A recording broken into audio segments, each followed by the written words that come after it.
मौसम की करवट के साथ ही हवा में खुश्की, खुनकी, गर्द और जरासीमों की आमेजिश बढ़ जाती है। यही वो मौसम होता है जब नज़ला, खांसी, गले की खराश और चेस्ट इंफेक्शंस घर घर दस्तक देने लगते हैं। कराची में भी सर्दी के आते ही बच्चे और बड़ों सभी को सांस की तकलीफ और एलर्जी के बढ़ते हुए केसेस ने फिक्र में मुब्तला कर दिया है। डॉक्टर्स भी बार बार ताकीद कर रहे हैं कि मौसम की तब्दीली में एहतियात ही सबसे बड़ी हिफाजत है। मगर सवाल यह है कि आखिर हम खुद को और अपने मासूम बच्चों को इस मौसमी यलगार से महफूज कैसे रख सकते हैं। आज के प्रोग्राम में हम जानेंगे इन्हीं सवालात के जवाबात और माहिरीन की राय भी लेंगे और आपको बताएंगे चंद आसान और मौसर तदाबीर जो आपको और आपके बच्चों को रख सकेंगे शदीद मौसम के बद असरात से बहुत हद तक महफूज। अब मौसम कौन सा नया रंग लेने वाला है। सर्दियों की आमद है, बल्कि कई जगहों पर पाकिस्तान में सर्दियां मुकम्मल तौर पर आ भी चुकी हैं और अभी कई जगहों पर आमद है, सिलसिला शुरू हो चुका है। तो अब मौसम अगर बात करें शहर कराची की, कैसा होने वाला है, पाकिस्तान में कैसा होने वाला है, इस पर बात करने के लिए मेरे साथ मौसमी तज्ज़िया-ए-निगार जवाद मेमन साहब मौजूद हैं। इनसे बात करेंगे और जानेंगे कि अब मौसम की करवट जो है वो किस तरफ होने वाली है, सीधे हाथ पे या उल्टे हाथ पे। अस्सलाम वालेकुम। वालेकुम अस्सलाम। जवाद भाई कैसे हैं? अल्लाह का बहुत शुक्र। जवाद भाई बताइएगा क्या है, मतलब अब जैसे मैंने कहा कि करवट कहाँ होने वाली है, सीधे हाथ पे, उल्टे हाथ पे, और ये कितनी देर तक रहेगी, ये करवट कितनी देर तक सोएगा मौसम इस करवट पर, ज़रा बताइएगा। अफजल भाई सबसे पहले तो आपका बहुत बहुत शुक्रिया प्रोग्राम में ऐड करने के लिए। देखिए कराची में अब हमें पता है कि मौसम जो है वो आहिस्ता आहिस्ता ठंडा होना शुरू हो गया है। स्पेशली जो पिछला जो वेस्टर्न डिस्टर्बेंस आया था उसके बाद मुल्क में कोल्ड वेव एंटर हुई थी और उसके असरात हम पिछले कुछ दिनों से कराची में भी देख रहे हैं। दिन और रात में जो है वो दिन अब प्लेजेंट हो गया है, 29, 30, 31 तक चल रहा है। रात जो है वो खासी ठंडी हो गई है।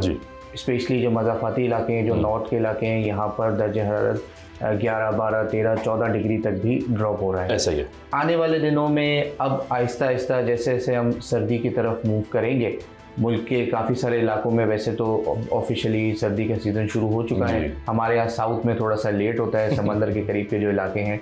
इंशाल्लाह उम्मीद है कि आने वाले दिनों में मज़ीद सर्दी बढ़ती हुई नज़र आएगी और ये सिलसिला फिर थ्रू आउट जो है वो एटलीस्ट फरवरी 2026 तक इसी तरीके से, यानी कि रमज़ानों तक, रमज़ान से स्टार्टिंग में आप कह सकते हैं। मिड ऑफ फेब के बाद जो है वो फिर मौसम बहार और थोड़ा सा जो है वो चेंजिंग आना शुरू होती है, लेकिन एटलीस्ट यही नज़र आ रहा है इस साल कि फेब के 2026 तक ये सिलसिला रहेगा। अच्छा, पाकिस्तान में देखा जा रहा है डिफरेंट जगहों पर ये आवाज़ें उठ रही हैं, महकमा मौसमियात की तरफ से भी बताया जा रहा था कि ठंड कुछ ज़्यादा रहने वाली है पाकिस्तान में। मैं ये जानना चाहूँगा कि पाकिस्तान में कहाँ कहाँ ठंड इस बार ज़्यादा रहने वाली है, क्या उसमें जो है खुशकिस्मती है हमारी भी थोड़ी बहुत कि हम हैं या नहीं है? देखिए इस साल जिस चीज़ की तरफ आप इशारा कर रहे हैं वो कुछ अरसे से सोशल मीडिया पे पोस्ट थी, कुछ इस तरीके से थी कि ला नीना पैटर्न जो है वो चल रहा है, उसकी वजह से इस साल कोई शदीद सर्दी आने वाली है। तो बेसिकली ये एक्चुअल में ऐसा बिल्कुल भी नहीं है, ये थोड़ी सी बेसलेस नॉन टेक्निकल चीज़ें हैं। क्योंकि लानीना, एक बात तो ये कि ये पहली दफ़ा नहीं आया है, ये हमारे यहाँ हर वक्तन फ़वक्तन हर 1-2 साल बाद आता रहता है। इनफैक्ट पिछले साल 2024 भी विंटर्स का जो सीज़न है वो लानीना में था। और ये सैकड़ों दफ़ा, हज़ारों दफ़ा जो है ये ग्लोबल पैटर्न्स हमारे यहाँ इफ़ेक्ट करता रहता है। बेसिकली लानीना में होता ये है कि अगर ये गर्मियों में या मानसून सीज़न में हो, जो कि 2020, 21, 22 हमने देखा, तो ये मामूल से ज़्यादा बारिशें लेके आता है और गर्मी की शिद्दत भी ज़्यादा रहती है, लेकिन ये मामूल से ज़्यादा बारिशें लेके आता है। इसका बिल्कुल रिसेंट एग्जाम्पल हमने 20, 21, 22 में देखी, फ्लडिंग सिचुएशन थी मानसून थ्रू आउट। लेकिन अगर यही पैटर्न सर्दियों में आ जाए तो सर्दियों में ना सिर्फ ये सर्दी की बारिशों को कम कर देता है और इसी के साथ साथ जब बारिशें, बर्फ़बारी कम होती है तो जो दर्जे हरारत हैं वो मामूल या मामूल से ज़्यादा रहते हैं। ना कि ये जो इस वक्त जो न्यूज़ चल रही है पिछले कुछ टाइम से कि बहुत कुछ शदीद सर्दी आने वाली है, एक्चुअल में इसका टोटल ऑपोजिट जो है वो रियल टाइम में हम देखेंगे। एटलीस्ट दिसंबर 2025 तक लानीना जब तक ये इवॉल्व कर रहा है, ना सिर्फ दर्जे हरारत, सर्दी की शिद्दत जो है वो मामूल या मामूल से थोड़ी सी कम रहेगी क्योंकि ऑब्वियसली दर्जे हरारत ज़्यादा रहेंगे, बल्कि इस साल बारिशें भी जो है, जो सर्दी की जो हम बारिशें देख रहे हैं, ये दिसंबर 2025 तक जो है वो मामूल से कम रहेंगी।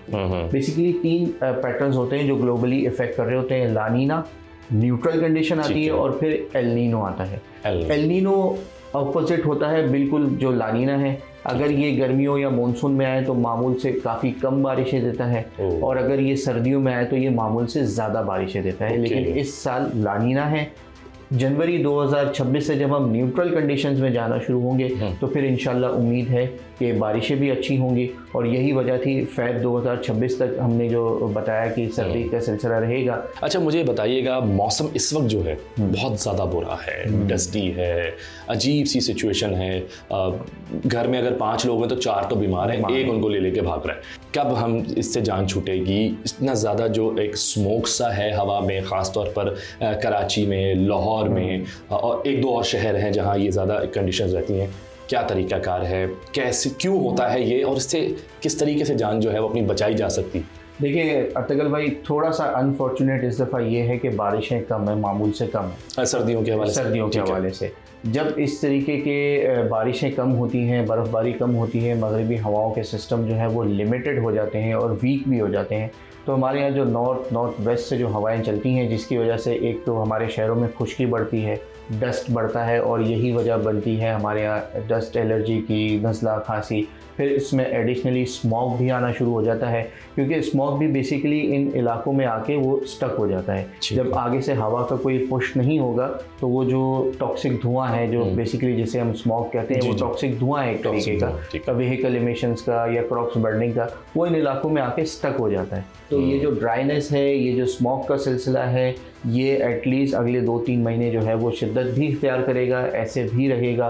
तो अब फ़िलहाल आपको इस हवाले से अलर्ट ही रहना है। जनवरी 2026 में जब बारिशों का सिलसिला अपर एरियाज़ में शुरू होता है तो फिर थोड़ा सा नेचुरल फिल्ट्रेशन शुरू होगी, फिर ही कहीं जाके इसमें रिलीफ मिले। तो इससे जो ये स्मोक ना हो, ऐसी कौन सी सिचुएशन है, ऐसा कौन सा तरीकाकार है जिसमें स्मोक पैदा ना हो, ये चीज़ ना हो हमारे शहर के अंदर? क्या वो प्लांटेशन है जिसकी वजह से नहीं हो सकता, या फिर कोई और वजह है, कोई गवर्नमेंट को कोई और चीज़ करनी होगी जिसकी वजह से ये सब चीज़ें जो है वो ख़त्म हो जाए?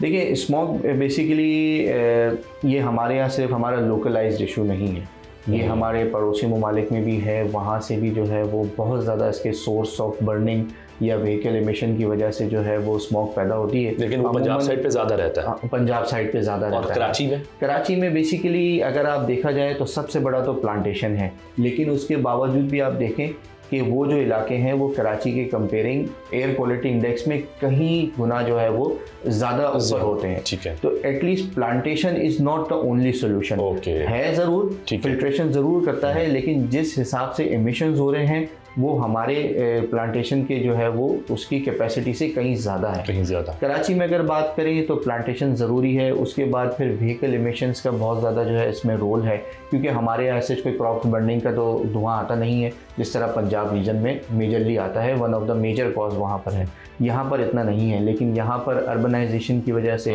फिर हमारे यहाँ कंस्ट्रक्शन वर्क, रोड टूटे हुए हैं, बहुत सारी चीज़ें हैं, उससे जो है वो डस्ट एमिशंस आना शुरू हो जाते हैं। और कराची की लाइफ लाइन आपको पता है, हमारे यहाँ जो समुद्री हवा होती है, साउथ वेस्ट विंड्स जो होती हैं, ये अब उस सीज़न, ये वो सीज़न नहीं है। नॉर्थ की ड्राई विंड्स आती हैं, वो अलग से एक डस्ट अपने यहाँ से लेके आ रही होती हैं। फिर ये जो अर्बनाइजेशन की वजह से टूटे हुए रोड हैं, व्हीकल एमिशंस है, वही बात है कि हवा का फ्लो इतना कम हो जाता है या लिमिटेड हो जाता है कि वो सारा जो स्मॉग, ये जो डस्टी वेदर है और स्मॉगी वेदर है, ये यहाँ स्टक हो जाता है। अच्छा, मुझे बताएं कि स्मोक की अगर मैं बात कर रहा हूँ आपसे, शहर कराची की मैं बात करूँगा, तो ये सेंटर सिटी वाली साइड पे अगर हम बात करें, उसमें ज़्यादा फील होता है या मज़ाफ़ाती एरियाज़ में ज़्यादा इसको हम फील करते हैं? देखिए, ये ओवरऑल जो है वैसे तो बेसिकली इसका स्प्रेड आउट जो है वो थोड़ा सा इम्पार्शल रहता है। जो सेंटर की आपने बात करी, ये वो इलाके हैं जहाँ पर अर्बनाइजेशन ज़्यादा है, यहाँ पे हवा का फ्लो बड़ी बड़ी बिल्डिंग्स की वजह से या कंस्ट्रक्शन की वजह से बहुत ज़्यादा रुक जाता है। यही चीज़ अगर आप साउथ के एरियाज़ में, जहाँ इस वक्त हम बैठे हैं, क्योंकि यहाँ समंदर करीब है, हवा का फ्लो थोड़ा सा ज़्यादा रहता है दीगर इलाकों के मुकाबले में, तो यहाँ का AQI सेंटर या नॉर्थ के इलाकों से कहीं काफ़ी हद तक बेहतर रहता है। लेकिन ओवरऑल जहाँ जैसे जैसे आप गुंजान आबाद इलाकों में जाएंगे, अगेन जो मेजर सोर्स है वो व्हीकल एमिशन है, जो टॉक्सिक धुआं उठ रहा है वो बिल्डिंगों में हवा की फ्लो ना होने की वजह से स्टक हो जाता है, उन इलाकों में ऑब्वियसली वो चीज़ ज़्यादा होती है। फिर नॉर्थ की तरफ आप थोड़ा सा मज़ाफ़ाती इलाकों में चले जाएँ तो वहाँ पर ये चीज़ थोड़ी सी आपको कम फील होगी, क्योंकि खुले इलाके हैं, थोड़ी बहुत शहर के मुकाबले में थोड़ी सी वहाँ ग्रीनरी भी ज़्यादा है, हवा का फ्लो थोड़ा बहुत बेहतर हो जाता है। बेसिकली हवा के फ्लो के साथ ये सारा जो धुआं है, क्योंकि इसको पुश करने के लिए और तो कोई वेलोसिटी है नहीं, हवा जिस तरह जिस डायरेक्शन में जिस स्पीड से चलेगी ये उसी इलाकों में जो है वो मूव करता रहेगा। तो ये सारी चीज़। अच्छा, मुझे दुराद भाई ये बताइएगा कि कराची में जाहिर सी बात अभी दिन के टेम्परेचर में हल्का फुल्का सा फ़र्क आ गया, रातें जो है वो खुनक हो गई हैं थोड़ी सी, प्रॉपर सर्दी का जो निज़ाम है, सिस्टम है, जैसे कहा जाएगा कि कराची में सर्दी आ गई, मूंगफलियाँ आ जाएंगी, सूप आ जाएगा, लोग घरों से निकलना बंद कर देंगे 8 बजे के बाद, वो कब हो रहा है? देखिए, कराची में प्रॉपर सर्दी अगर आप कहें, जो कराची का जो प्रॉपर विंटर सीज़न होता है वो हम देख रहे हैं कि दिसंबर के सेकंड वीक या मिड ऑफ दिसंबर से आप कह सकते हैं कि ये फिर वहाँ से शुरू होना शुरू हो जाएगा। ओके, मिड ऑफ दिसंबर से जो है ये सिलसिला शुरू होगा, और जो पीक इसकी जो इंटेंसिटी होती है वो दिसंबर के आखिरी हफ्ते में या शुरुआती जनवरी के 10 दिन जो होते हैं, स्टार्टिंग के जो वीक्स होते हैं, वहाँ पर पीक इंटेंसिटी होती है, जिस तरह ओवरऑल पूरे मुल्क में होती है, यहाँ पर भी होगी। तो उम्मीद भी है इंशाल्लाह कि बारिशों का सिलसिला शुरू होगा, तो कुछ ऐसी पॉसिबिलिटीज़ हैं कि अगर कोई ताकतवर सिस्टम आता है तो जनवरी के जो विंटर सीज़न होगा उसमें हो सकता है कि एक आधा स्पेल हमारे यहाँ साउथ के लोग भी देख लें। उम्मीद करते हैं कि जैसा आप कह रहे हैं, अल्लाह करे ऐसा हो, इससे भी ज़्यादा अच्छा हो, कराची वाले भी जो है वो अच्छी सर्दी देख लें, इंजॉय कर लें, क्योंकि इनको तो बहुत ही, हम बेचारों को सर्दी कम मिलती है, 1-1.5 महीने की मिलती है, तो होपफुली इस साल कुछ 2-2.5 महीने की मिल जाए, हम इंजॉय करें। बहुत शुक्रिया जवाद भाई, आपने हमें वक्त दिया और बहुत अच्छी इन्फॉर्मेशन जो है हमारे साथ शेयर की। Thank you so much. Thank you so much.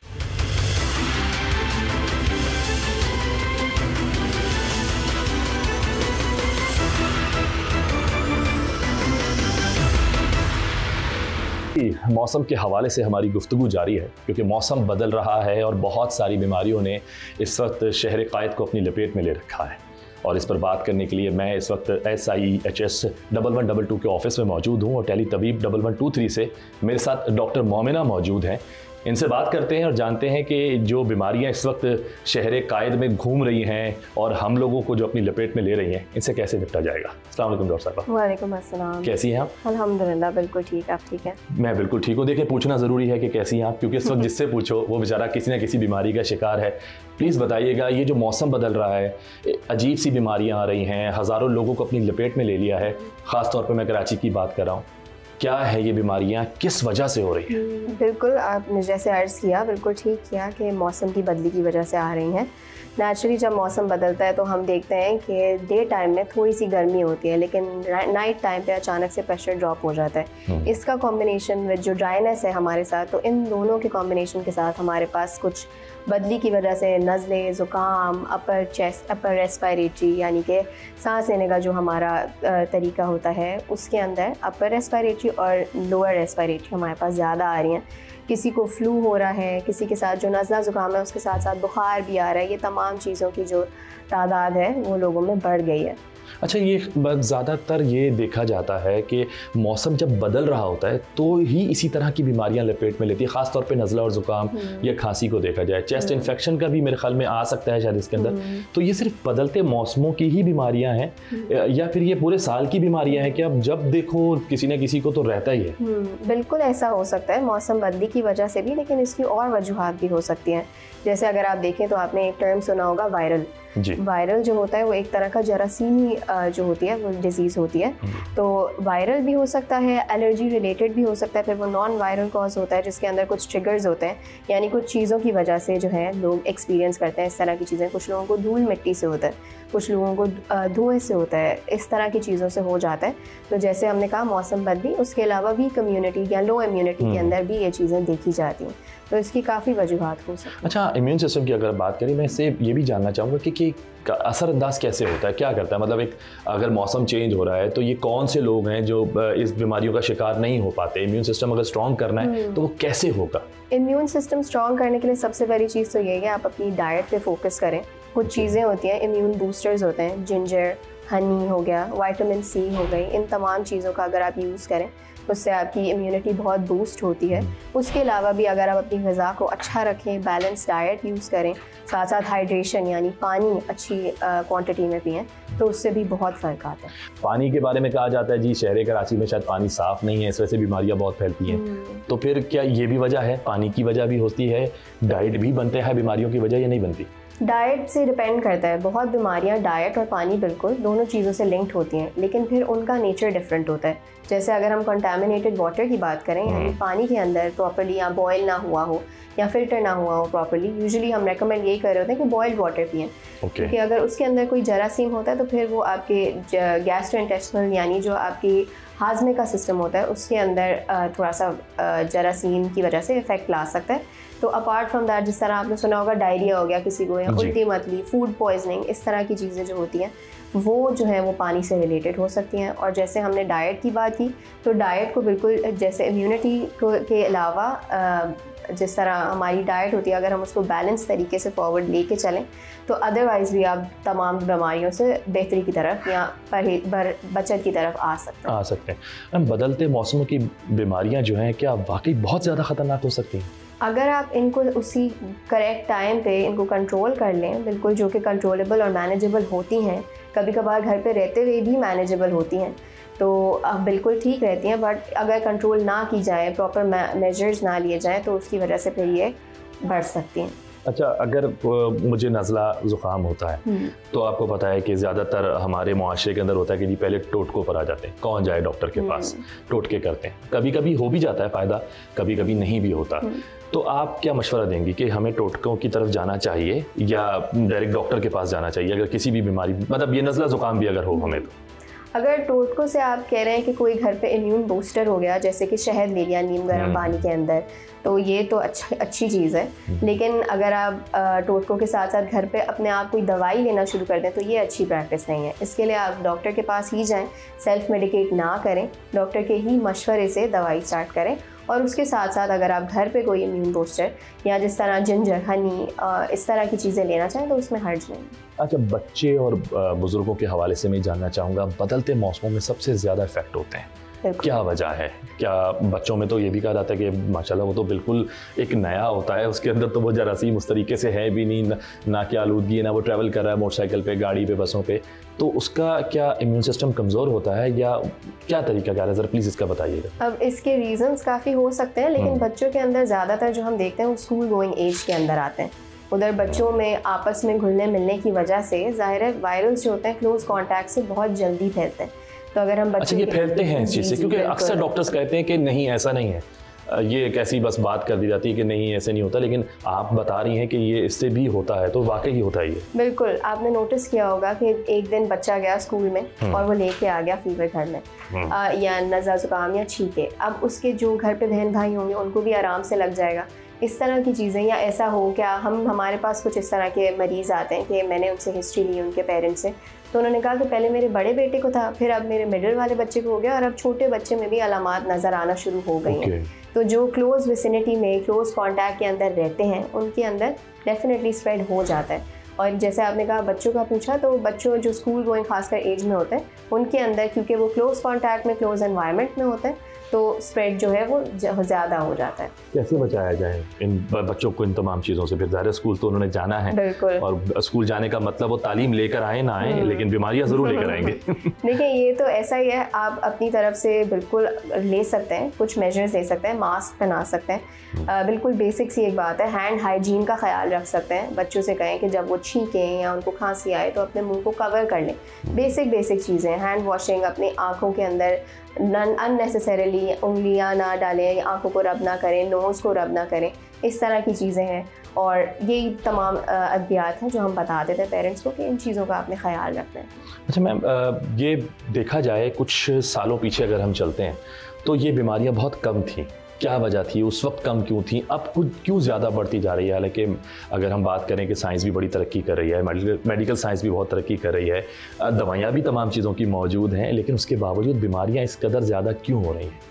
I think बीमारियां जो है अब क्योंकि ज़्यादा अवेयरनेस भी हो गई है तो लोग और चीज़ें भी नोट करने लग गए हैं। उसके अलावा ये भी है कि मौसम का पैटर्न भी अगर आप नोटिस करें तो चेंज हो रहा है ओवर द ईयर्स। उसके साथ साथ ऐसा भी है कि अभी जिस तरह का हमारा मौसम चल रहा है उसमें डे टाइम में आपको गर्मी महसूस होती है, लेकिन शाम के वक्त जो है वो सडन टेम्परेचर चेंज और उसके साथ साथ ड्राइनेस का जो कॉम्बिनेशन आता है उसकी वजह से मज़ीद और चीज़ें ट्रिगर हो जाती हैं। और अपार्ट फ्रॉम दैट यही है कि आप अपनी डाइट को, जो पिछले ज़माने में हमारे डाइट ली जाती थी, उसको अगर हम कंपेयर करें आज की डाइट से तो वो काफ़ी मुख्तलिफ भी है। मुझे बताएं कि अगर ये हो जाता है, नज़ला या ज़ुकाम हो जाता है, तो फिर हमें डॉक्टर के पास कब जाना चाहिए? पहले दिन चले जाना चाहिए, सेकंड डे जाना चाहिए? इसके बारे में बताइएगा प्लीज़। यूजुअली अगर ये वायरल हो तो ये सेल्फ लिमिटिंग होता है। वायरल कैसे, सॉरी मैं आपको काट रहा हूँ, वायरल का कैसे पता चलेगा कि ये वायरल अटैक है? बिल्कुल, मैं आपको बता देती हूँ। ड्यूरेशन ऑफ इलनेस थोड़ी शॉर्ट होती है। जिस तरह अगर फीवर आता है तो वो 2 से 3 दिन तक आता है, और साथ में इनफैक्ट आई थिंक 3 दिन से कम तक ही को हम वायरल ज़्यादातर कंसिडर कर लेते हैं। और उसके अंदर भी ऐसा होता है कि फीवर के ऊपर डिपेंड करता है। शुरू में ऐसा होता होगा कि आपके पास कॉफ हुई, साथ में डेवलप हुआ नज़ला, ज़ुकाम और साथ में फीवर डेवलप हुआ, जो आप सिम्टोमेटिक उसकी मैनेजमेंट करते हैं उससे आपको बेहतरी नज़र आना शुरू हो जाती है। तो फिर हम इसको समझते हैं कि मोस्ट लाइकली वायरल होगा। उमूमन सेल्फ लिमिटिंग होता है, यानी 2-3 दिनों में अपने आप रिजॉल्व हो जाता है। अगर ऐसा हो कभी कि आपको हाई ग्रेड फीवर आए, सिम्टम्स आपके 5 से 7 दिन तक रहें, डिफ़िकल्टी ब्रीदिंग हो, आपको चेस्ट के अंदर थोड़ी सी पेन या ऐसा लगे कि बस अब मुझे सीने से खड़खड़ की आवाज़ें आ रही हैं, बलगम हो, येलोइश कलर की हो, थिक हो, इस तरह की तमाम अलामात के अंदर फिर हम कहते हैं कि नहीं, अब आपको डॉक्टर के पास जाना चाहिए, जाके दिखवा दें और साथ में एक मुआयना भी करवा लें। अच्छा, चेस्ट इन्फेक्शन की मैं जानना चाहूँगा, क्योंकि ये तो समझ लें कि आप बीती होती है ना, जैसे हमें खुद भी पता है, हम डॉक्टर्स के पास जाते हैं अपने बच्चों को लेकर, घर वालों को लेकर, तो ये भी मेरे ख्याल में 2-3 अलग अलग किस्म के कुछ चेस्ट इन्फेक्शन होने लग गए हैं। ये क्या है? मतलब एक तो था चेस्ट इन्फेक्शन हो रहा है, इसको अब पता लगता नहीं वो सिर्फ बलगम का कोई वायरल चल रहा है, इसकी वजह से हो रहा है। खांसी है तो वो 2 अलग किस्म की हो गई हैं, एक गले की खांसी अलग हो रही है, चेस्ट वाली खांसी अलग हो रही है। तो ये क्या है? ये मतलब एक ही चीज़ है या फिर डॉक्टर बार बार हमें बुलाना चाहता है तो अलग अलग चीज़ें बताता है? आई थिंक चेस्ट इन्फेक्शन जो है ना वो थोड़ी लूजली यूज टर्म है। हर चीज़ को हम चेस्ट इन्फेक्शन का एक लेबल दे देते हैं, लेकिन हर चीज़ चेस्ट इन्फेक्शन नहीं होती नहीं होती। कभी ऐसा होता है, आपने जैसे मैंने शुरू में जिक्र भी किया था, अपर रेस्पिरेटरी और लोअर रेस्पिरेटरी। अब इसके अंदर शुरू का जो हमारा रेस्पिरेटरी सिस्टम अगर इन्वॉल्व हो, जैसे अपर पाथवे, तो उसके अंदर फिर आपको नज़ला ज़ुकाम ज़्यादा होता है। नीचे की तरफ की अगर हम बात करें तो उसके अंदर फिर खड़खड़, सीने से खड़खड़ की आवाज़, बलगम वाली खांसी आना, ये तमाम अलामात और आ जाती हैं। तो चेस्ट इन्फेक्शन को मेरे ख्याल से हम थोड़ा सा लूजली देख रहे हैं, जिसकी वजह से कंफ्यूजन थोड़ी बढ़ जाती है। अगर इसको वक्त पे टैकल ना किया जाए, जैसे कुछ मैंने आपको अलामात बताए थे, हाई ग्रेड फीवर हो गया और आपको डिफ़िकल्टी ब्रीदिंग हो गई, अगर आपके सिम्टम्स 5 to 7 डेज़ तक जाते हैं और साथ साथ चेस्ट पेन के साथ भी हो जाता है, इस तरह की चीज़ें हो, तो आपने किसी चीज़ का इंतज़ार नहीं करना, आपने डॉक्टर के पास ही जाना है फ़ौरन। सेल्फ मेडिकेट नहीं करना, घर पे नहीं रहना, डॉक्टर से मशवरा ले लीजिएगा। अच्छी बात है। चलिए जी, यहाँ पे एक ब्रेक ले लेते हैं जी। अभी वक्त हुआ है एक छोटे से ब्रेक का, कहीं जाइएगा मत, क्योंकि अभी डॉक्टर साहबा से और भी बहुत सारे सवालात पूछने हैं और 2-3 और बीमारियाँ मेरे जहन में हैं आप लोगों के हवाले से, तो मैं उनका भी जो है वो कुछ इलाज पूछ कर जाऊँगा।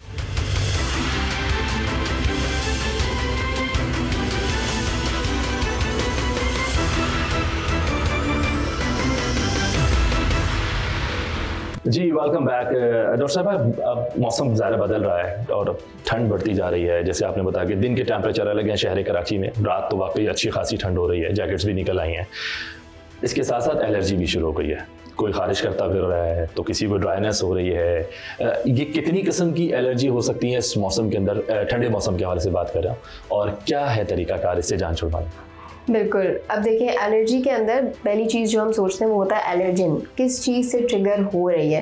अगर तो ऐसा है कि ड्राइनेस की वजह से हो रहा है तो फिर ड्राइनेस के लिए आपकी डिफरेंट अलामात बॉडी के ऊपर आ जाएंगे। आपकी आंखें खुश्क होंगी, जो माउथ है उसमें खुश्की महसूस होगी, नोज़ आपको ड्राई महसूस होगा, स्किन ड्राई महसूस होगी। उसके अंदर ऐसा होगा कि अगर आप अपनी स्किन पर थोड़ा सा भी खारिश करेंगे तो उसकी वाइट लाइंस रह जाएंगी, आपको नज़र आएगा। अब इन तमाम चीज़ों के अंदर डिफरेंट चीज़ें होती हैं जो हम एडवाइस करते हैं।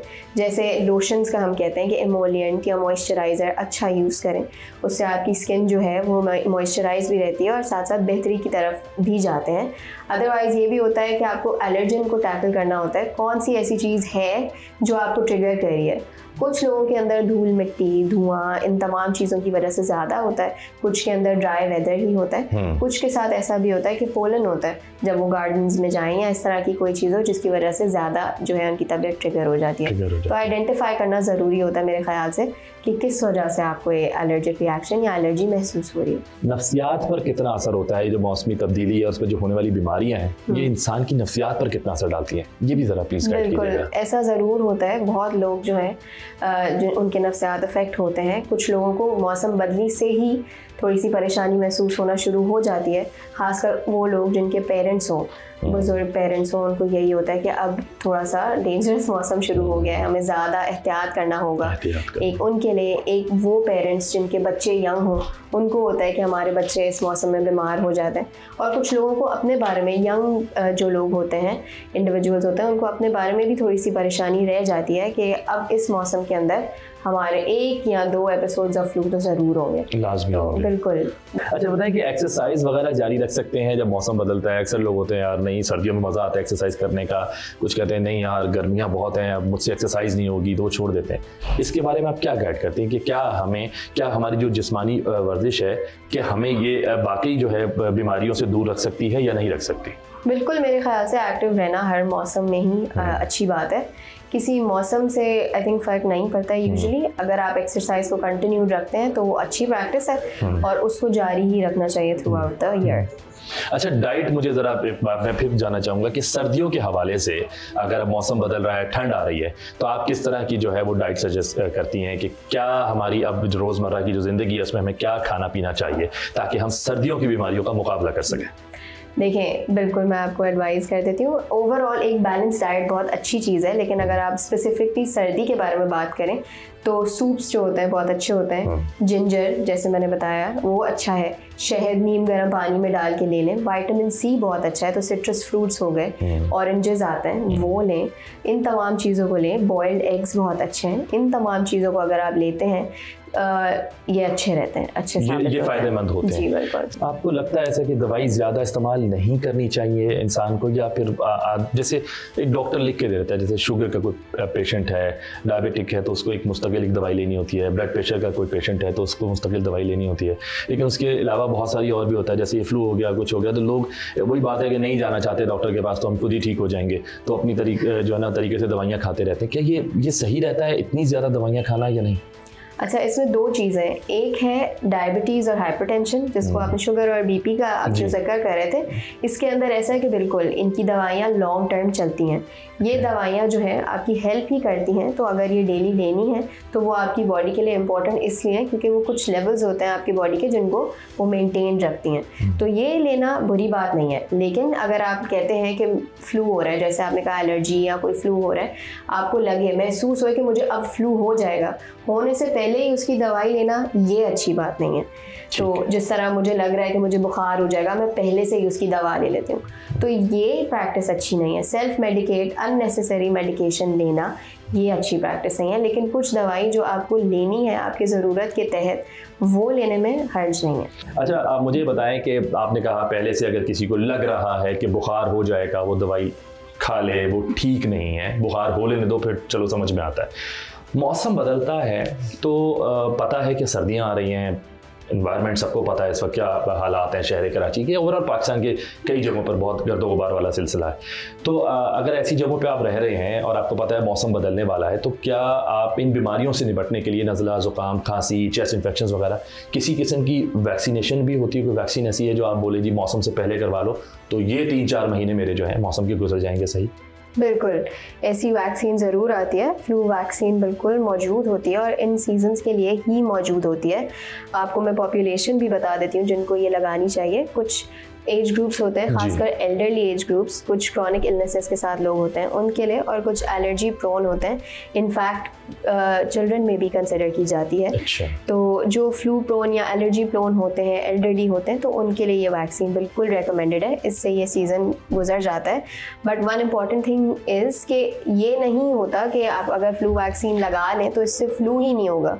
होगा, हो सकता है, बिल्कुल हो सकता है, लेकिन उसकी सिवियरिटी जो है वो कम हो जाएगी, वो कम हो जाएगी। बिल्कुल सिवियरिटी कम हो जाती है। और ऐसा नहीं होता कि आपको फ्लू नहीं हो, फ्लू हो सकता है, लेकिन उसकी जो जिस तरह डिग्री होती है वो थोड़ा संभल जाता है। अच्छा, चेस्ट इन्फेक्शन में ज़्यादातर मैं देखता हूँ कि डॉक्टर्स तो खैर अब ऐसा होता है कि गला भी ख़राब होता है तो हम जाते हैं तो वो निबुलाइज करने का बोलता है कि निबुलाइज कर लें आप। पहले ये कहा जाता है कि जब चेस्ट इन्फेक्शन है तो ये करना चाहिए।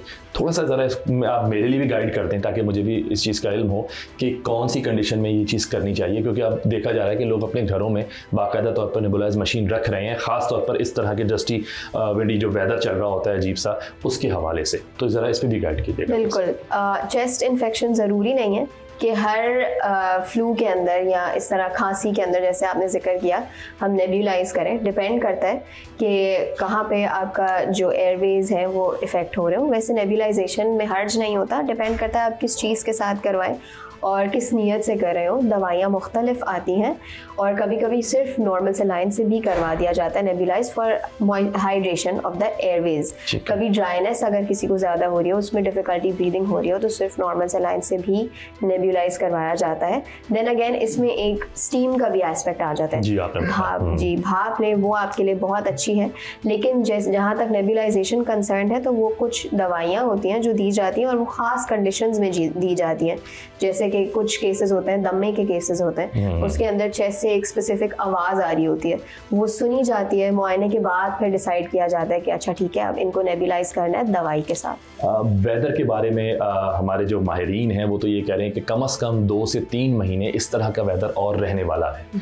तो अब ये नहीं पता कि वाकई ये सच है झूठ है, ज़ाहिर तो अल्लाह जानता है कि हो सकता है बरसात का वेदर आ जाए, मौसम आ जाए तो बरसात हो जाए तो शायद ये जो एक गर्दो गुबार है ये ख़त्म हो जाए। अगर ये ख़त्म नहीं होती तो अगले 1.5, 2, 3 महीने अगर यही मौसम रहता है तो अब जो लोग आपको देख रहे हैं आज से उन्हें क्या करना चाहिए, इस वक्त से ऐसा क्या करें घरों के अंदर रहते हुए कि वो अब डॉक्टर्स के पास भी ना जाएं, लेकिन कोई ऐसी अच्छी की कोई एक्सरसाइज करें, कोई ऐसी कोई डाइट ले लें अच्छी सी जिसकी वजह से वो अगले 2 से 3 महीने बगैर इन बीमारियों का शिकार हुए गुजार सकें। बिल्कुल, आई थिंक ओवरऑल अगर घर पे रहते हुए इनको टैकल करना है तो आई थिंक रेस्ट, न्यूट्रिशन का ख्याल रखना होगा, हाइड्रेशन, स्टीम, इस तरह की चीज़ों का ख्याल रखना होगा। एयर क्वालिटी पे भी डिपेंड करता है, तो अगर आप घर हैं तो वेंटिलेशन कोशिश करें कि अच्छी रहे, क्लोज स्पेसेस या कन्फाइंड स्पेसेस में मत रहें, क्लोज प्रॉक्सिमिटी में इस तरह से। और साथ में बिल्कुल अपनी डाइट को अच्छा करें, जैसे मैंने मेंशन किया इम्यून बूस्टर्स का इस्तेमाल करें, अपने प्रिकॉशंस का केयर करें। जिस तरह कुछ लोग अगर एलर्जी प्रोन होते हैं तो घरों के अंदर भी ऐसी चीज़ें होती हैं जो उनको ट्रिगर कर देती हैं, जैसे कि कारपेट्स या पालतू कोई जानवर हो। तो इन तमाम चीज़ों को मद्देनज़र रखते हुए हम इन चीज़ों के बारे में ही मशवरा देते हैं कि कोशिश करें कि घर रहते हुए अगर एलर्जिक हैं तो अपने ट्रिगर्स से थोड़ा सा परहेज करें, इन तमाम चीज़ों का ख्याल रखें। इम्यून बूस्टर्स ज़रूरी है। यानी अगर हम समझदारी से वाकई काम लें तो हम अपने लिए सबसे अच्छे डॉक्टर खुद होते हैं। बिल्कुल, लेकिन दवाइयों के लिए मशवरा लेना जरूरी होता है, सेल्फ मेडिकेट नहीं करें। बिल्कुल। चले जी, बहुत शुक्रिया डॉक्टर साहब, बहुत शुक्रिया आपका, आपने वक्त दिया, इतनी अच्छी इंफॉर्मेशन शेयर की है। देखा आपने, मौसम अपने साथ कुछ चैलेंजेस जरूर लाता है, मगर ज़रा सी एहतियात, मुतवाज़िन ग़िज़ा, साफ़ सुथरा माहौल और वक्त पर इलाज हमें बहुत सी परेशानियों से बचा सकता है। याद रखें, बच्चों का इम्यून सिस्टम कमज़ोर होता है, इसीलिए उन्हें ख़ास तवज्जो और मोहब्बत भरी हिफाजत की ज़रूरत होती है। अगर खांसी या सांस की तकलीफ मामूल से बढ़ जाए तो खुद इलाज से गुरेज करें, बल्कि फ़ौरन डॉक्टर से रुजू करें, क्योंकि सेहत एक बहुत बड़ी नेमत है और एहतियात ही इसकी वाहिद ज़मानत है। दुआ है कि यह मौसम आपके लिए खुशियों, ताजगी और सेहतमंदी का पैगाम बनकर आए। आज के लिए बस इतना ही। अपने मेज़बान अर्तगरल चौधरी समेत प्रोग्राम की टीम को दीजिए इजाज़त, और हाँ, अपना और अपने प्यारों का रखिए खूब सारा ख्याल। अगले हफ्ते होगी फिर मुलाकात।